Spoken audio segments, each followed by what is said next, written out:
How's it going, everybody? Welcome back to 2A News Now, and I really do appreciate you taking your time tuning into my video. After a mass shooting, the Jacksonville Sheriff got it completely right when he said, "The problem is the individual, not guns." As news of a racially motivated attack on customers at a Dollar General in Jacksonville broke over the weekend, gun control activists were quick to point the finger at Florida's permitless carry laws and the easy availability of firearms in the state, ignoring the fact that California's stringent restrictions didn't prevent last week's shooting at a bar and restaurant in Orange County, California, in favor in advancing the false narrative that putting more laws on the books is the only way to stop gun violence. Jacksonville Sheriff T.K. has another idea.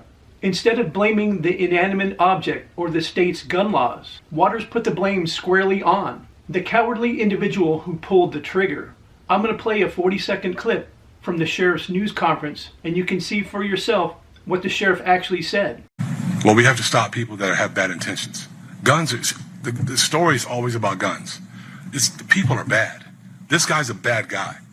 If I could take my gun off right now and I lay it on this counter, nothing will happen. It'll sit there. But as soon as a wicked person grabs a hold of that handgun and starts shooting people with it, there's the problem. The problem is the individual.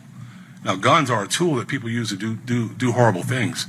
But it's the individuals that wield these things. So we are working hard to try to stop that. But in this situation, in this case, there was nothing illegal about him owning the firearms. Sheriff Waters got it exactly right, didn't he? When he said the story's always about guns. The problem is the individual. Now, guns are a tool that people use to do terrible things, but it's the individual that wields these things. So we're working hard to try to stop that. According to authorities, the killer was able to lawfully purchase 2 firearms earlier this year, despite previously being involved in a domestic violence incident, and had been subject to a mental health hold in 2017. Neither incident led to formal criminal charges or an adjudication of mental illness, which would have blocked him from legally acquiring a firearm, though we still don't know the details of those previous encounters with law enforcement. I think the biggest question that most people have at the moment is if this coward revealed his plans to anyone, whether online or in person, and what steps, if any, could have been taken to alert authorities ahead of time.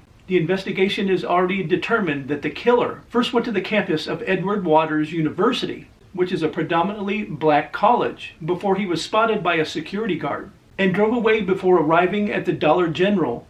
10 minutes later, did the suspect's friends or family have any inkling of what he was planning? And could there have been an opportunity to intervene at some point? Hopefully we'll soon learn those answers, which will tell us far more about how to prevent these types of attacks than blaming and banning the inanimate objects he used to carry out his evil and despicable deeds. There needs to be more sheriffs in this country just like Sheriff Waters. And he got it just right when he said, "The problem is the individual, not guns." And the gun-hating Democrats and the liberal media need to stop glorifying these events and blaming the gun laws and guns themselves, instead of putting the blame on the person who did the actual shooting. As always, I would really like to hear your thoughts about the video in the comment section down below. And if you guys will do me a large favor and help the channel out and help it grow, and just take a quick couple of seconds and like, share, and subscribe and hit those post notifications, I really would appreciate it. And I invite everybody back to see my next video.